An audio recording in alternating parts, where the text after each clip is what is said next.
চলে এলাম কোথায়? জলেশ্বর মন্দির। আপনাদের পুরো মন্দিরটাই আজকে ঘুরে দেখাবো। এটা হচ্ছে হাবড়া গাইঘাটায় জলেশ্বর বাবার মন্দির, শিবের মন্দির। আপনাদেরকে দেখাবো।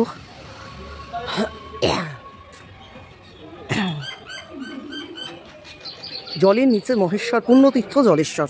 জলের নিচে এখানে শিব ঠাকুর থাকে।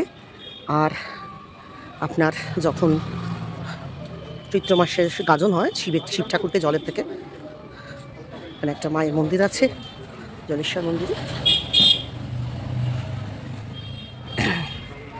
মন্দিরের চারপাশটা এখানে আপনাদেরকে পুরো মন্দিরটাই ঘুরে দেখাবো।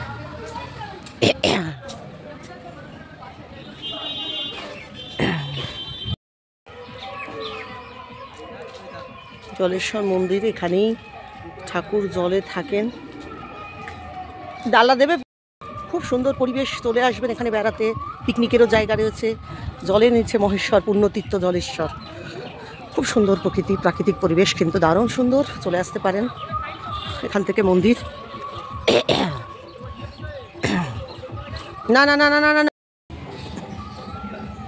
ঠাকুর মশাই কাছে দাও। ওই তো আসছে, ওই তো তোমার পাশেই আছে।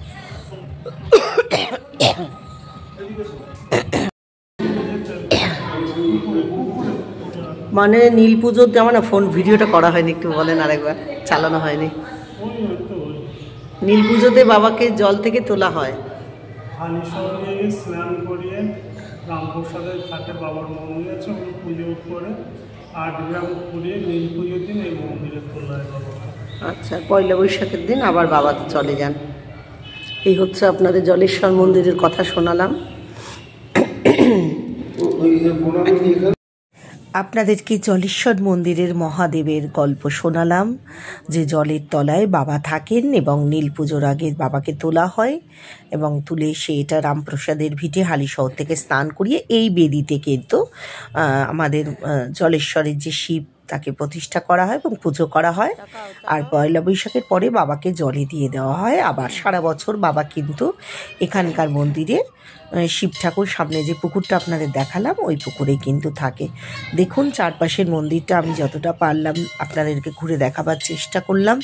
এবং প্রত্যেক বছরই কিন্তু এখানে ওই পয়লা বৈশাখের সময় বিশাল বড় মেলা হয়। পারলে আপনারা বেরিয়ে যাবেন, শীতকালেও চলে আসতে পারেন। সোমবার একটা বার, দ্বিতীয়বার, তৃতীয় সোমবার বেলা 12টা এখানে আসবা। ভগবান পুকুরের থেকে সন্ন্যাসীরা ঢাকঢোল বাজিয়ে তুলবে। আবার পয়লা বৈশাখে এই 10-12-15 দিন জায়গায় থাকে, পুজো পাঠটা খেয়ে মেলা টেলা করি। আবার এই সন্ন্যাসীরা পুকুর জলে না বেঁধে থাকে, পুকুর জলে আসে, দেখা যায় না বাবাকে। আর পুকুরে সারা বছর জল থাকে? বলো, সারা বছর জল থাকে। এখন না জল থাকে বলতে এই লিজ দেশে তো স্যালো মেশিন বসায় নিয়ে আসে, তখন জল দিয়ে দেয়।